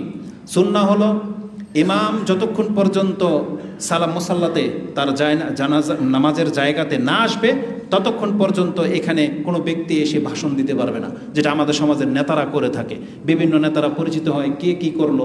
গত কয়েকদিন আগের একটা ঘটনা, জায়গার নাম নিলাম না, সেখানে একটা ঈদগাহ, মানে হানাফি অঞ্চলে একটা আমাদের দিনী ভাইয়েরা, মানে কোরআন সুন্নাহর অনুসারীরা একটা ঈদগাহ করে দিয়েছে। তা আমাদেরকে নিয়ে গেছে যে সেখানে একটু কিছু মানে নসিহাপূর্ণ কিছু কথা বলবো। সুবহানাল্লাহ, তাদের মুরব্বীদেরকে নিয়ে আসা হয়েছে, তারা তাদের কৃতিত্ব তুলে ধরতে ধরতে ওই আধা ঘন্টা শেষ, ঝগড়ার মতো লেগে গেছে। সে বলছে আমি এটা করেছি তো আমার নাম নাই, এটা করেছি ওটা করেছি, করতে করতে প্যাচগোছ লেগে গেল। তো শেষে আমি একটা কথা বলেছি, যা তোলপাড় করার আজকে করে ফেলেছেন, দেখেন ঈদের নামাজ পড়তে এসে কাজটা করেন না। ওই দিন শুধু আপনারা কথা শুনবেন, কথা বলতে এসেন না। আপনারা যদি আসেন কি করতে আসবেন? আল্লাহর জিকির করার জন্য শুধু আসবেন। ওই দিন কথা বলবেন না, কথা শুধু শুনবেন। ইমাম যখন খুতবা দিবে তখন কথা শুনে বাসায় যাবেন, ওটা আপনার কথা বলার জায়গা না। এজন্য আমাদের সমাজের হুজুররা দেখবেন নেতারা ওই ঈদের নামাজের আগে এক বয়ান শেষ হয়ে যায়, যেটা রাসূল সাল্লাল্লাহু আলাইহি ওয়াসাল্লামের সুন্নাহর খেলাফ। এজন্য আজকে শিখে নেন, ঈদের সালাত একেবারে সিম্পল, তাই না? ফজরের নামাজ, জুমার নামাজ আর ঈদের নামাজে কোনো পার্থক্য আছে? কোনো পার্থক্য নাই। একটা শুধু সুন্নাহ বেশি, সেটা কি? অতিরিক্ত 12 তাকবীর, অতিরিক্ত 12 তাকবীর। আর তাকবীর দেওয়া সহজ না। কোন সময় দিবেন? স্পষ্ট হাদিস রয়েছে আবু দাউদে, তিরমিজিতে, ইবনে মাজাতে। সেটা হচ্ছে কেরাত শুরু করার আগেই আপনি অতিরিক্ত তাকবীরগুলো দিয়ে নেবেন। এটা প্রথম রাকাতে। দ্বিতীয় রাকাতে সেম, প্রথম রাকাতে যা, দ্বিতীয় রাকাতেও তা। যেমন আজকে আমরা সূরা ফাতিহা পড়ব, তাই না? তাকবীর বলার পর সানা পড়ব, তারপর সূরা ফাতিহা পড়ব। ঈদের সালাতের পার্থক্য কি? সানা পড়ার পরে ওই সূরা ফাতিহা শুরু করার আগে অতিরিক্ত 7টা তাকবীর আমরা দেব। কেউ কেউ 6টা দেয়, তারা টোটাল 12টা দেয়। কিন্তু যেহেতু অতিরিক্ত 7টার কথা, 12টার কথা আসছে, এই জন্য আমরা মূল তাকবীর ছাড়া 12টাকে দেওয়াটাকে বেশি গুরুত্ব দিয়ে থাকি। তাহলে সূরা ফাতিহা পড়ার আগে কয় তাকবীর দিবে? 7 তাকবীর দিবে। দ্বিতীয় রাকাতে রুকু থেকে সেজদায় চলে গেলেন, সেজদা থেকে উঠলেন, এখন কেরাত শুরু হবে না? কেরাত শুরু হওয়ার আগে কি করবে? উল্টা মানে 5টা তাকবীর দিয়ে নেবে। একেবারে সিম্পল, নামাজ হয়ে গেল। কিন্তু এই নীতি যদি আপনি গ্রহণ না করেন, যদি ওই মাযহাবের উপরে ভিত্তি করে করেন, তারা কি করে? প্রথমে কেরাত শুরু করার আগে ঠিকই তাকবীর দেয়, দ্বিতীয় রাকাতে গিয়ে রুকুতে যাওয়ার আগে যখন তাকবীর দেয়, অধিকাংশ মানুষের ভুলটা ওই জায়গাতে হয়। অধিকাংশ মানুষ তখন রুকুতে চলে যায়, আর যারা দেখতেই পায় না সামনে কি হচ্ছে, এমনকি সে তো তাকবীর দিচ্ছে ও রুকুতে, সে আবার তাকবীর দিচ্ছে ও সেজদায়, বুঝেন? তো এই ভুলটা করবেন না, কারণ হাদিসে স্পষ্ট আছে। সেটা কি আছে আমি একটা হাদিস আপনাকে শোনাই দিই। 2 রাকাত সালাত, আজান নাই, একামত নাই, এবং অতিরিক্ত শুধু তাকবীর যোগ হবে। এই মর্মে রাসূলুল্লাহ সাল্লাল্লাহু আলাইহি ওয়াসাল্লাম থেকে, আন্নান নবী সাল্লাল্লাহু আলাইহি ওয়াসাল্লাম খারাজা ইয়াউমুল ফিতর, তিনি ইয়াউমুল ফিতরে সালাত আদায় করতে বেরোলেন। ফাসাল্লা রাকাতাইনি, 2 রাকাত সালাত আদায় করলেন। লাম ইউসাল্লি ক্বাবলাহা ওয়ালা বাদাহা ওয়া মাআহু বিলাল, বিলাল রাদিয়াল্লাহু তাআলা তার সাথে ছিলেন। তিনি এসে শুধুমাত্র 2 রাকাত সালাত আদায় করলেন। ঈদের নামাজের আগেও কোনো নামাজ নাই, ঈদের নামাজের পরেও কোনো নামাজ নাই। এই হাদিসটা ইমাম বুখারী কোট করেছেন, যেটা আপনি 989 এবং 966-তে পেয়ে যাবেন। আর মসজিদে যদি হয়, তাহলে মসজিদে জামাত, ঈদের জামাত কয়টায় আপনাদের মসজিদে? 6:30টায়। তাহলে কেউ 6টা বাজে ঢুকছেন, আপনি কি করবেন? যেটা আপনি হাদিস জানেন যে ঈদের আগে কোনো নামাজ নাই, কিন্তু মসজিদে ঢুকলে ওই হাদিসটা আপনি আমল করবেন, যেটা রাসূল বলছেন ইজা দাখালা আহাদুকুমুল মসজিদ, যখন খুশি যখনই কেউ মসজিদে ঢুকবে, এটার হকটাই ভিন্ন। এটা ঈদের সাথে কোনো মাইয়াতের সাথে এটার সম্পর্ক না। মসজিদে ঢুকে বসতে চাইলে আপনাকে নামাজ পড়ে বসা, এটাই হচ্ছে সুন্নাহ। এটার সাথে অ্যাড হবে না, ওটা পৃথক একটা বিষয়। আর এটা হচ্ছে ঈদগাহের জন্য। ঈদগাহে গিয়ে আপনাকে 2 রাকাত নামাজ পড়ে বসতে হবে না, ওখানে গিয়ে আপনি বসে যাবেন এবং আল্লাহ সুবহানাহু ওয়া তাআলার জিকির করতে থাকবেন। আর অতিরিক্ত তাকবীরগুলো আপনি কিভাবে দেবেন এই সম্পর্কে শুধু একটা হাদিস বলবো, যেহেতু সময় অনেক পাস হয়ে চলে যাচ্ছে। আন্না নবী সাল্লাল্লাহু আলাইহি ওয়াসাল্লাম কাব্বারা ফিল ঈদাইনি, ঈদের দিনে রাসূলুল্লাহ সাল্লাল্লাহু আলাইহি সাল্লাম তাকবীর দিতেন। ফিল উলা, প্রথমে, হাদিসের ভাষাটা স্পষ্ট, ফিল উলা সাবআন, আর কাবলা আল কিরাআতি, স্পষ্ট। এর চেয়ে তার কি আছে? কাবলাল কিরাত, কিরাতের পূর্বে রাসূলুল্লাহ সাল্লাল্লাহু আলাইহি সাল্লাম 7টা তাকবীর দিতেন। ওয়াফিল আখিরা, শেষ রাকাতে কি করতেন? খামসান, 5টা তাকবীর দিতেন। কাবলাল কিরাত, ওইটাও কিরাতের আগে। এখানে রুকুর আগে বলা আছে, কিরাতের আগে বলা আছে। হাদিস নাম্বার আবু দাউদ থেকে নিয়ে নেন। ইমাম আবু দাউদ হাদিসটাকে 536-এ করেছেন, ইবনে মাজাতে হাদিসটি 1277-এ রয়েছে। এবং এটার আরেকটা ভাষা যেটা ইমাম আবু দাউদ ভিন্ন শব্দে করেছেন, তিনি বলেছেন কালান নবী সাল্লাল্লাহু আলাইহি ওয়াসাল্লাম তাকবীরু ফিল ফিত্র সাবআন ফিল উলা, 7টা তাকবীর দেবে প্রথম রাকাতে, ওয়া খামসুন ফিল আখিরা, 5টা তাকবীর দিবে শেষ রাকাতে, ওয়াল কিরাআতু বাদাহুমা কিলতাইহিমা, রাসূল বলেছেন। আর কেরাত হবে 2 রাকাতেই, কেরাত হবে তাকবীরের পরে। স্পষ্ট কথা। এই হাদিস ইমাম আবু দাউদ কোট করেছেন 1151। এখানে আশা করি ভুল হওয়ার কিছু না। এটা আজকে কেন বললাম? কারণ যদি কারো ঈদের সালাত ছুটে যায়, আপনি নিজে নিজেই তো 2 রাকাত পড়বেন, যেখানে পারেন পড়ে নেবেন। কিভাবে পড়বেন?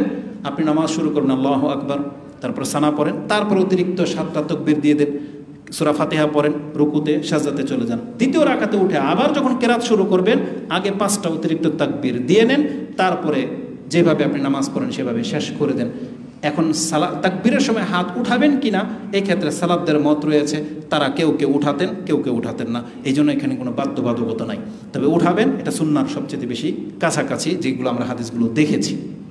এটা হচ্ছে সিম্পল বিষয়, মাসলাগত বিষয়, ওদিকে আমরা যাব না। তবে কারো যদি তাকবীর কম বেশি হয়ে যায়, তাতে নামাজের কোনো ক্ষতি হবে? সাউ সেজদা লাগবে? কিছুই লাগবে না ইনশাল্লাহ। এটা মাযহাবে কি আছে সেটা আমি জানি না, তবে আমাদের সালাফদের মত আমি আপনাদের কাছে পেশ করেছি। তাকবীর যদি কম বেশি হয়ে যায়, তাহলে দিতে ভুলেও যদি যায়, তার নামাজ কোনো ক্ষতি হবে না, এমনকি সাউ সেজদাও লাগবে না। আল্লাহু আলাম, আল্লাহ ভালো জানেন। জি, ঈদের সালাত ছুটে গেলে বলেছিলাম আপনি নিজে নিজে 2 রাকাত সালাত আদায় করে নেবেন। এটা ইমাম বুখারী রাহিমাহুল্লাহ বলিষ্ঠ ভাষায় তিনি বলেছেন, এবং তিনি একটা যুক্তি পেশ করেছেন। ইজা ফাতাহুল ঈদ ইউসাল্লি রাকাতাইনি, যদি কারো নামাজ ছুটে যায় সে 2 রাকাত সালাত আদায় করে নেবে।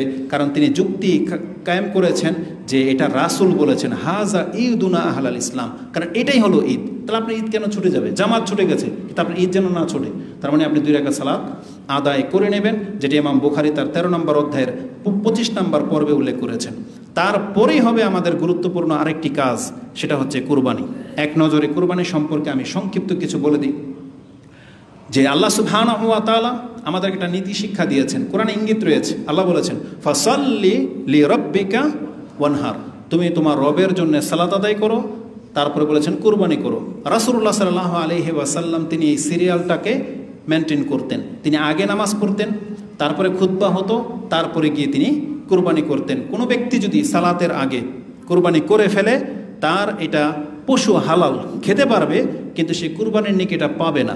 এজন্য এই ভুল কেউ করবেন না। কারণ রাসূলুল্লাহ সাল্লাল্লাহু আলাইহি ওয়াসাল্লাম বলেছেন, যেই ব্যক্তি ফামান যাবাহা বাদাস সালাহ ফাকাদ তাম্মা নুসুকু ওয়া আসাবা সুন্নাতাল মুসলিমিন, যেই ব্যক্তি কুরবানি করবে নামাজের পরে, তাহলে সেই ব্যক্তি সুন্নাহর মোতাবেক করলো এবং তার কুরবানি হিসেবে গ্রহণযোগ্য হবে। তো এই জন্য প্রথম সিরিয়ালভাবে আমরা 2 রাকাত সালাত আদায় করব, তারপরে খুতবা শুনব, তারপরে এসে আমরা পশু জাবাহা করব। পশু জাবাহা করার ক্ষেত্রে শুধু 2টা মূলনীতি আপনাকে মাথায় রাখতে হবে। সেটা হচ্ছে রাসূলুল্লাহ সাল্লাল্লাহু আলাইহি ওয়াসাল্লাম বলেছেন, লা তাজবাহু ইল্লা মুসিন্নাতান, কোনো ব্যক্তি যেন দাতা পশু ছাড়া জবাহা না করে। যারা পশু খরিদ করে ফেলেছেন তো করে ফেলেছেন, এটা আপনার অজ্ঞতা হবে যদি আপনি দাঁতের দিকে লক্ষ্য না রেখে থাকেন। যেই সে একটা কিনে ফেলেছেন, এটা ভুল করেছেন। কখনই পশু দাঁতছে কিনা সেটা না জানলে আপনি কিনবেন না। আরও আশ্চর্যের ব্যাপার হচ্ছে নেট থাকলে নেট আমাদেরকে দুনিয়ার কত কিছু দেখায়। সুবহানাল্লাহ, এক ব্যক্তি দেখলাম হাটের মধ্যে সে মানুষের দাঁত যেমন আলগা লাগায়, গরুরও আলগা দাঁত লাগাই নিয়ে আসছে। চিন্তা করা যায় ব্যবসায়ী কত দূর পর্যন্ত গেছে। আল্লাহ এদেরকে হেদায়েত দান করুন। এ টাকা হালাল হবে না আপনার কারণে এই ব্যক্তির কুরবানির মতন একটা ইবাদত নষ্ট আপনি করে দিচ্ছেন। এখানেও দুর্নীতি, আস্তাগফিরুল্লাহ তাওবিল। এগুলো আসলে দেখার বাকি ছিল, যেগুলো আমরা দেখতে পেয়েছি। এই জন্য একটু ধৈর্য টৈরা দেখেন যে উঠা যায় কিনা। আবার আঠা দিয়ে লাগাইলে তো কিছু করার নাই, তকদির। এই জন্য একটু মোটা সোটা দেখে কিনেন, যারা কিনেন নাই। আর যারা কিনে ফেলেছেন আল্লাহর কাছে ভিন্ন কিছু আশা করেন ইনশাআল্লাহ। এখন আসুন জবাহ করার পদ্ধতি সম্পর্কে। জবাহ করা সম্পর্কে রাসূলুল্লাহ সাল্লাল্লাহু আলাইহি ওয়াসাল্লাম থেকে স্পষ্ট দিক নির্দেশনা রয়েছে যে অবশ্যই যিনি জবাহ করবেন তার চাকু যেন ধারালো হয়, রাসূলুল্লাহ সাল্লাল্লাহু আলাইহি সাল্লাম বলেছেন। তার থেকে হাদিসটাকে এমন চমৎকার ভাষায় ব্যক্ত করা হয়েছে, তিনি বলেন, শাদ্দাদ বিন আউস কালা হাফিজতুহুমা আন রাসূলিল্লাহি সাল্লাল্লাহু আলাইহি সাল্লাম, আমি রাসূলুল্লাহ সাল্লাল্লাহু আলাইহি সাল্লামের কাছ থেকে দুইটা জিনিস খুব ভালোভাবে হিফজ করে রেখেছি। দুইটা কথা। কালা ইন্নাল্লাহা কাতাবাল ইহসানা আলা কুল্লি শাই, আল্লাহ সুবহানাহু ওয়া তাআলা সব কিছুর সাথে ইহসান শব্দটা রেখেছেন। মানে আপনি যদি কর্মকার রাখেন, আপনি যদি কারো ভাড়ায় চড়েন, আপনি যদি কোনো কৃতদাস পান, আপনি যদি কাউকে হত্যা করেন, ব্যক্তি হোক বা পশু হোক, ন্যায়সঙ্গত কারণে, তাহলে বলা হয়েছে ইন্নাল্লাহা কাতাবা আলাল ইহসান আলা কুল্লি শাই, প্রত্যেক কিছুর উপরে আল্লাহ ইহসান করতে বলেছেন, মানে নিষ্ঠার সাথে ইনসাফ করতে বলেছেন। এটা আপনাকে থাকতে হবে যদি আপনি মুসলিম হয়ে থাকেন। তারপর উদাহরণ দিতে গিয়ে বলেন, ফাইজা কাতালতুম ফাহসিনুল কিতলা, আপনি কখন মানুষকে হত্যা করেন বলেন তো? একজন মুসলিম একজন মানুষকে হত্যা করবে কখন জায়েজ হতে পারে? যুদ্ধের ময়দানে আপনি কোনো কাফেরকে সামনে পেয়ে গেছেন, আর কেন হত্যা করবেন? কিন্তু আপনি এমন রেগে গেছেন যে তোরে কাফের আজকে পাইছি, এখন তার চোখ তুলে ফেলবেন, খোঁচায় খোঁচায় মারবেন, অঙ্গহানি করবেন, তাকে তিলে তিলে যেটাকে মারা হয় এভাবে মারবেন, নাকি ইসলামের দিক নির্দেশনা রয়েছে? এখানে ইসলামের দিক নির্দেশনা রয়েছে। আপনি তো ওকে মারতেছেন আল্লাহর নির্দেশে, কিন্তু ওর প্রতি এহসানও আল্লাহ করতে বলেছেন। ওকে মেরে ফেলাটাই হচ্ছে হুকুম, ওকে তিল তিলে মারতে আল্লাহ বলে নাই। ঠিক তেমনি কিসাসের ক্ষেত্র ছাড়া যাকে মারা হবে আইনত যে কোনো বিষয়ে তাকে এক কূপে দেখবেন কেটে দেওয়া হয়, কিন্তু যেই ব্যক্তি অন্যকে 3 কূপে মেরেছে ইসলামের বিধান ওকেও 3 কূপে মারা হবে। এটা হচ্ছে ইনসাফ। তা আল্লাহ সুবহানাহু ওয়া তাআলা বলেছেন, ইজা কাতালতুম ফাআহসিনুল কিতলা ওয়া ইজা যাবাহাতুম ফাআহসিনুজ যিবহ। এই যে যাবাহ করা, এটা পশুর ক্ষেত্রে চলে আসছে। যখন তোমরা কোনো পশুকে যাবাহ করবে, তাহলে জবাহ করার ক্ষেত্রেও তোমরা এই পশুর সাথে সদাচরণ করবে, ইনসাফ করবে। এবং রাসূলুল্লাহ সাল্লাল্লাহু আলাইহি সাল্লাম বলেছেন, ওয়ালিউরিহ আহাদুকুম শাফরাতাহু, শাফরা বলা হয় ব্লেডকে, শাফরা কিন্তু চাকু না, মানে এমন একটা অস্ত্র নেবেন যেটা ব্লেডের মতো তীক্ষ্ণ, যাতে ছোঁয়া মাত্র চামড়া রক্ত সব কেটে বেরিয়ে যায়। কারণ আপনি যখন পোষ দেবেন সাথে সাথে যখন রগগুলো কেটে যাবে, এই গরু কিন্তু নিস্তেজ হয়ে যাবে, ওর আর কোনো ব্যথা ট্যাথা কোনো কষ্ট হবে না। তারপরেও যতই লাফালাফি করুক বা দাপড়াচ্ছে, এটা ওর কোনো কষ্টের কারণ না। এটা রক্ত বেরোলে এটা এমনটাই হয়, প্রত্যেক ব্যক্তির সাথে তাই হবে। কিন্তু তার মূল কষ্টটা হচ্ছে ওই চামড়াটা কাটা পর্যন্ত এবং রগটা কাটা পর্যন্ত। এই জন্য ব্লেডের মতো তীক্ষ্ণ ছুরি নিতে বলা হয়েছে। ফালিওরে যাবিহাতাহু, রাসূল বলেছেন কেন তীক্ষ্ণ ব্লেড লাগবে? যাতে করে এই পশুটা মানে আরাম পেয়ে যায়। এটা বলতেছেন রাসূলুল্লাহ সাল্লাল্লাহু আলাইহি সাল্লাম। হাদিস আছে কোথায়? মুসলিমে। আমি এই হাদিসটাকে অমুসলিমদেরকে এবং ওই ব্যক্তিদেরকে মেসেজ দিতে চাই, কোনো ব্যক্তি যদি কোনো নীতির উপরে ভিত্তি করে কোনো ধর্ম গ্রহণ করতে চায়, যে আমি ওই ধর্মটা গ্রহণ করব যেই ধর্মের সব থেকে নীতি উত্তম, আমি মনে করি হাদিসটাকে তাকে একবার ফলো করা উচিত। যে আল্লাহ সুবহানাহু ওয়া তাআলা আমাদের জন্য ইবাদত রেখেছেন যে আমরা পশু জবাই করে খাই, কিন্তু সেখানেও ইসলাম বলেছেন একটা পশুর সাথে ইনসাফ করতে। এটা ইসলাম সত্য ধর্ম, আল্লাহ প্রদত্ত বিদায়, এই ধরনের বিধানগুলো আপনি পাবেন। এই জন্য আমরা তাদেরকে বলবো ইসলামের এই সৌন্দর্যম দিকগুলো তারা যেন একটু লক্ষ্য করে। আপনি দেখেন অন্য ধর্মের, যেমন হিন্দুরা মরে গেলে ওদের লাশের সাথে যে কি করা হয়, তারা যেন একবার মুসলিমদের দিকে তাকায়। মুসলিম যত বড় পাপী হোক, তাকে এতটা সম্মানের সাথে দাফন করা হয়, এর অন্য কোনো ধর্মে আপনি দেখাতে পারবেন না। তাই এগুলো বিশেষ করে দেখে মানুষের ইসলাম গ্রহণ করা উচিত। আল্লাহ যেন তাদেরকে হেদায়েত দান করে, আমিন। যাবাহ করবেন কিভাবে, কি দোয়া? এত লম্বা চূড়া দোয়া নাই, কি বলবেন? বিসমিল্লাহ আর আল্লাহু আকবার, যথেষ্ট। যদি কেউ আল্লাহু আকবার বলতে ভুলে যায় সমস্যা আছে, কিন্তু বিসমিল্লাহ বলতে ভুলে গেলে এটা সমস্যা হতে পারে। তো এই ক্ষেত্রে বিসমিল্লাহ যেন না বলেন, কিন্তু আমাদের সমাজের মানুষ এখানে শয়তান এখানে বিভ্রান্ত করে। বিসমিল্লাহর সময় কোনো হই হাল্লা নাই, দেখবেন আল্লাহু আকবার যখন বলে সবাই একসাথে চিৎকার দেয়, তখন ইমামের বিসমিল্লাহ ভুলে যাওয়ার এই সম্ভাবনা রয়েছে। এই জন্য বিসমিল্লাহ স্মরণ করাই দিন, ঠিক আছে? কারণ আল্লাহ সুবহানাহু ওয়া তাআলার নামটা হচ্ছে বড় না, শুধু বিসমিল্লাহ। দেখেন, বিসমিল্লাহ আর বিসমিল্লাহির রহমানির রহিম এই দুইটা বাক্যের মধ্যে ডিফারেন্স কি জানেন? লিখতে এবং পড়তে কি লাগবে? বিসমিল্লাহির রহমানির রহিম। আপনি কাউকে লিখতে পাঠাইছেন, তাহলে পুরাটা লিখতে হবে। পড়বেন আপনি, এখন কোরআন পড়বেন, যাই পড়েন, কি ব্যবহার করবেন? বিসমিল্লাহির রহমানির রহিম। লেখার পড়ার ক্ষেত্রে আর যত জায়গায় ব্যবহার করবেন সেটা কি? শুধু বিসমিল্লাহ। খাদ্য খাওয়ার সময়, ঘর থেকে বের হওয়ার সময়, বাথরুমে ঢুকতে বেরোতে, মসজিদ থেকে ঢুকতে বেরোতে, সব ক্ষেত্রে কি? বিসমিল্লাহ। আশা করি একবার সিম্পলভাবে বললাম, কথাটা বুঝে থাকবে। পড়া আর লেখার ক্ষেত্রে পুরাটা, আর ব্যক্তি জীবনে সব ক্ষেত্রে শুধু বিসমিল্লাহ। তো কুরবানির সময় কি? বিসমিল্লাহ। আসুন আপনাকে দলিল দিয়ে দেখাই। রাসূল সাল্লাল্লাহু আলাইহি ওয়াসাল্লাম কি বলতেন? আন আয়েশাতা আন্না রাসূল সাল্লাল্লাহু আলাইহি ওয়াসাল্লাম قال বিসমিল্লাহ আল্লাহুম্মা তাকাব্বাল মিন মুহাম্মাদিন ওয়া আলি মুহাম্মাদিন ওয়া মিন উম্মতি মুহাম্মাদিন সুম্মা দাহহা বিহি। রাসূলুল্লাহ সাল্লাল্লাহু আলাইহি ওয়াসাল্লাম বলতেন বিসমিল্লাহ। কি বলতেন? বিসমিল্লাহ। তাহলে বিসমিল্লাহ এতটুকু শব্দ আপনি বলবেন। এই হাদিস ইমাম মুসলিম কোট করেছেন, 3637 রয়েছে। তো বিসমিল্লাহ এবং তাকবীর পাঠ করতে হবে, এটা দলিল কি? ইমাম বুখারী রাহিমাহুল্লাহ 5128 তিনি বলেছেন, আন্না রাসূল সাল্লাল্লাহু আলাইহি ওয়াসাল্লাম ইনকাফা ইলা কাবশাইনে, তিনি দুইটা দুম্বার দিকে গেলেন বা বকরির দিকে গেলেন, আকরানাইনে আমলাহাইনে, দুই কালার বিশিষ্ট, দুই শিং বা দুই কান, লম্বা লম্বা কান বিশিষ্ট, শিং বিশিষ্ট। ফাজাবাহুমা বিয়াদিহি, রাসূল তার নিজের হাতে দুইটাকে জবাহা করলেন। এই ক্ষেত্রে এটা একটা সুন্নাহ, প্রত্যেক কর্তার জন্য এটা সাহসী হওয়া দরকার। আপনি আপনার পশু নিজে কুরবানি করবেন, যাতে আপনার আর কোনো সন্দেহ বা সংশয় না থাকে। আপনার উপর আপনার কনফিডেন্স থাকতে হবে। আর না হয় আপনি যখন জানবেন যে আমি আমার পশু জবাহা করি, তাহলে আমাকে সৎ হইতে হবে। হতে পারে এর জন্য আপনি সৎ হবেন। নিজেকে ওই যোগ্য তৈরি করেন যে আমি দোয়া করলে, ফু দিলে কাজ হবে। আমার কাছে যখন কেউ দোয়া চায়, আমি দোয়া করলে কাজ হবে, নিজেকে ওই যোগ্য তৈরি করার চেষ্টা করেন। এই জন্য কী লাগবে? হালাল খাওয়া লাগবে, তাই না? আল্লাহর বন্দেগী লাগবে। ঠিক তেমনি আপনি জবাহা করবেন, আপনার জবাহাটা গ্রহণযোগ্যতা হবে, আপনাকে এই মানে নিয়ে আসতে হবে। এটা হচ্ছে একটা মুসলিম। এই একটা মুসলিমকে এতটা হইতে হবে যে আমি দোয়া করবো আল্লাহর কাছে, আর আল্লাহ আমার দোয়া কবুল করবে না, আমি নিজেকে এত অযোগ্য কেন করব? আমি আমার পশু জবাহা করবো, আল্লাহ করবে না, আপনার চাইতে অন্যের প্রতি আপনার এত আস্থা কেন? হুজুর দেখে তাই।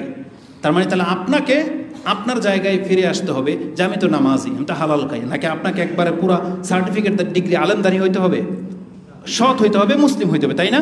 কারণ আল্লাহ কেবল মুত্তাকিদরা গ্রহণ করে। এখন আপনি ইমাম সাহেব, আমি মুত্তাকি না কি, এটা আপনি কেমনে জানেন? এই জন্য নিজের কনফিডেন্স তৈরি করেন। আল্লাহ তুমি মুসলিমদেরকে তৌফিক দান করো। এই জন্য নিজের হাতে কুরবানি করার চেষ্টা করবেন, এটা সুন্নাহ। আর বলে দিলাম কি বলবেন? বিসমিল্লাহ, আল্লাহু আকবার। আর নিয়তটাকে প্রশস্ত করেন। মানে আপনি কর্তা, একটা কুরবানি কিনেছেন, আপনার 3-4 জন পোলা পান, একটা মাত্র বউ, তাই না?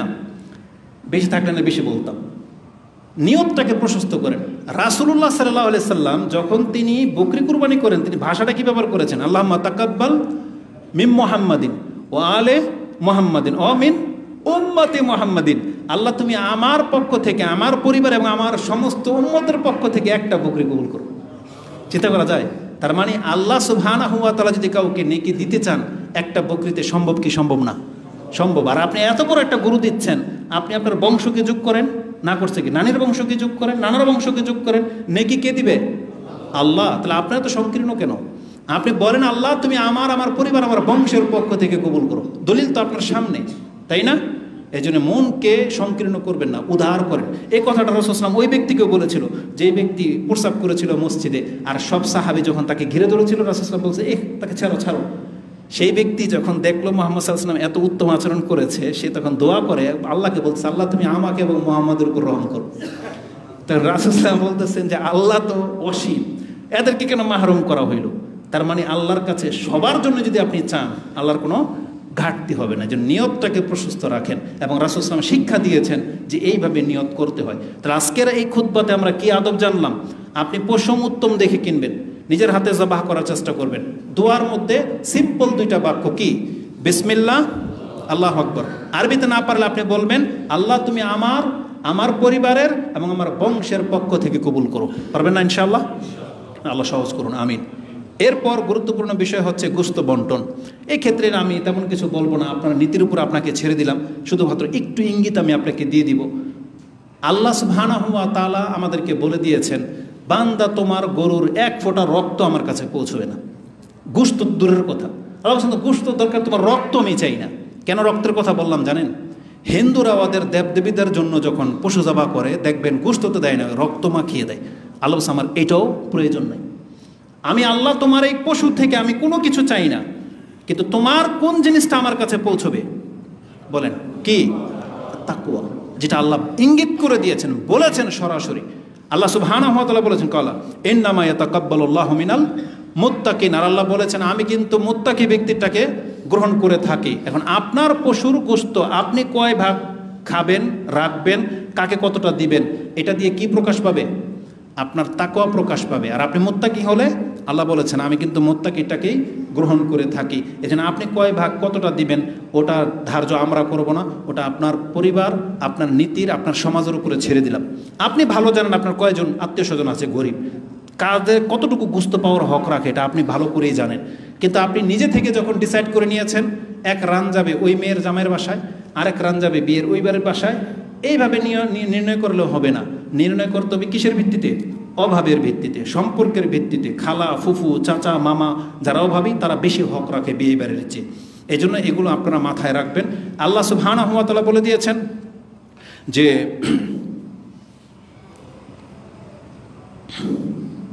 আমি ভাগের দিকে আর যাব না। আল্লাহ সুবহানাহু ওয়া তাআলা বলেছেন তুমি খাও এবং খাওয়াও। একটা সুন্দর নোক্তা বলে দিই, আল্লাহ যখন গোশত বন্টনের কথা বলেছেন আল্লাহ আগে আপনাকে প্রাধান্য দিয়েছেন। 3টা আয়াত আছে কোরআনে মর্মে, 2টা আমি আপনাকে বলি। 2টা আয়াত আছে।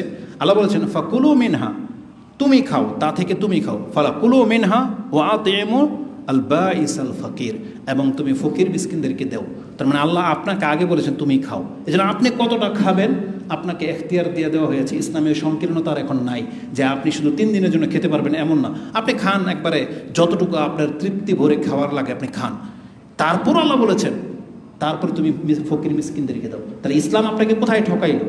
আপনাকে তো পুরো এখতিয়ার দিয়ে দেওয়া হয়েছে। প্রথম আপনাকে বলেছে তুমি মুত্তাকি হলে আল্লাহ তোমারটা কবুল করবে। আল্লাহর কাছে গোশত রক্ত পৌঁছে না, শুধু তাকওয়া পৌঁছে। আর আল্লাহ বলছে তুমি খাও, এখন ডিসাইড করেন আপনি কতটা খাবেন। আল্লাহ আপনাকে ছাড় দিয়ে দিয়েছে, কিন্তু আপনি দেখিয়ে দেন যে কুরবানিটা যেন আল্লাহর জন্য। আরেকটা আয়াত আল্লাহ সুবহানাহু ওয়া তাআলা বলেছেন, এটা সূরা হজের 28 নম্বর আয়াত, সূরা হজের 36 নম্বর আয়াত আল্লাহ বলেছেন ফাইজা ওয়াজাবাত জুনুবুহা ফাকুলু মিনহা ওয়া আতিমুল কানিয়া ওয়াল মুতার।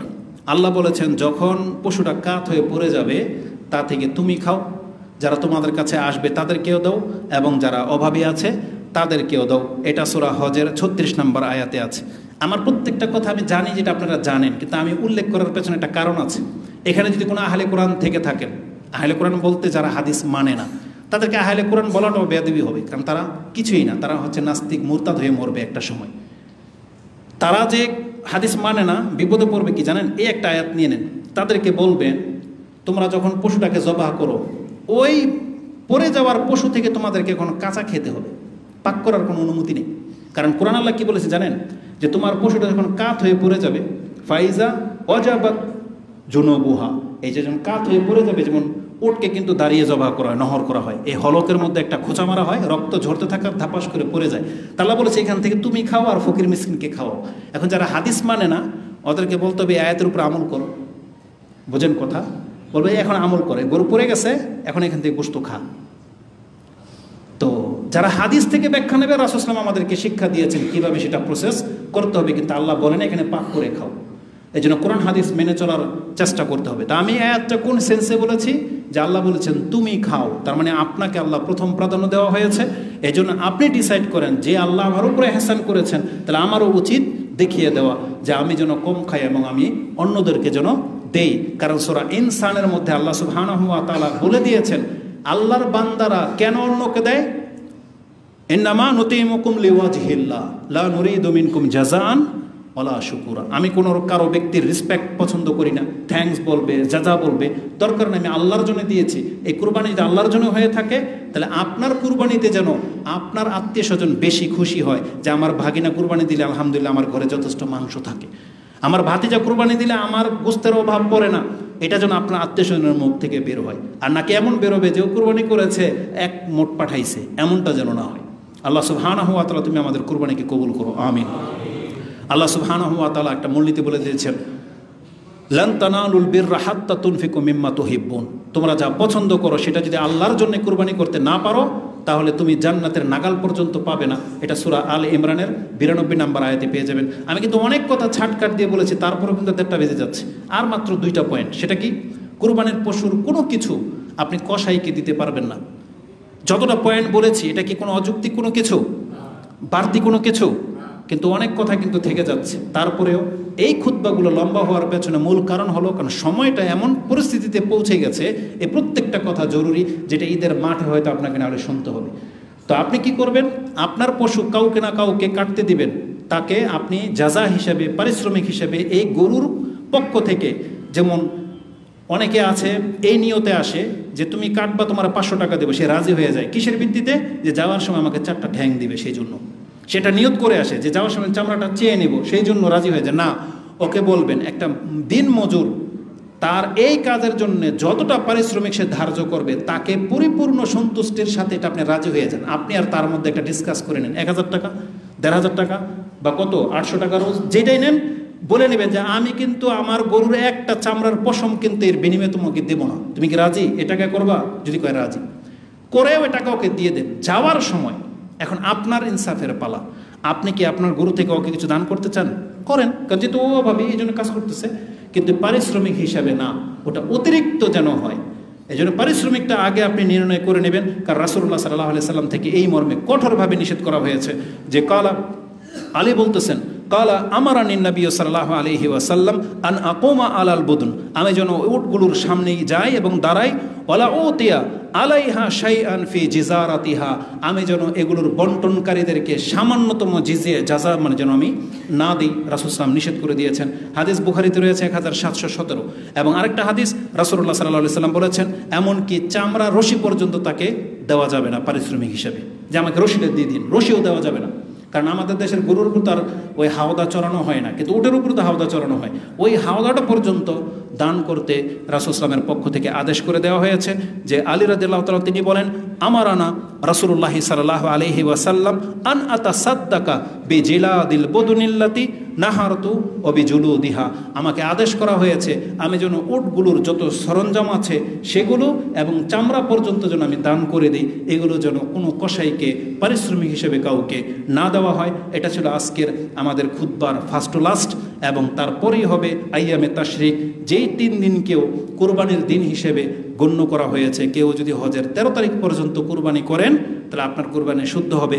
তবে রাসূলুল্লাহ সাল্লাল্লাহু আলাইহি ওয়াসাল্লামের জীবনে তিনি কোনো বছরই 10 তারিখ ছাড়া কুরবানি করেন নাই। এ কথাটা এই জন্য বললাম, আমাদের কিছু ভাইয়েরা আছে যারা হয়তো কোরআন সুন্নাহকে অতটা প্রাধান্য দেয় না। কেউ আছে তাবলিগি, আমি এমন কিছু ব্যক্তিদের সম্পর্কে শুনলাম, সে ইচ্ছা করে কুরবানির দিন কুরবানি করে না, 1 দিন 2 দিন ডিনাই করে। কেন?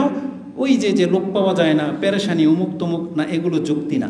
যুক্তি হলো আপনি সবসময় রাসূলুল্লাহ সাল্লাল্লাহু আলাইহি সাল্লামের পছন্দনীয় জিনিসটাকে প্রাধান্য দিবেন, যত কষ্ট হয়ে হোক। এই জন্য ঈদের দিনই কুরবানি করার চেষ্টা করবেন, যদিও 2 দিন পরে আপনার জন্য জায়েজ, কিন্তু উত্তম কি ঈদের দিন করা। আল্লাহ সুবহানাহু ওয়া তাআলা আমাকে এবং আপনাদেরকে কথাগুলো বোঝার এবং সেই অনুযায়ী আমল করার তৌফিক দান করুন। আকুলু লিকাউলি হাযা আস্তাগফিরুল্লাহ লি ওয়া লাকুম ওয়া লিসাইরিল মুসলিমিন ফাস্তাগফিরু ইন্নাহু হুয়াল গফুরুর রহিম।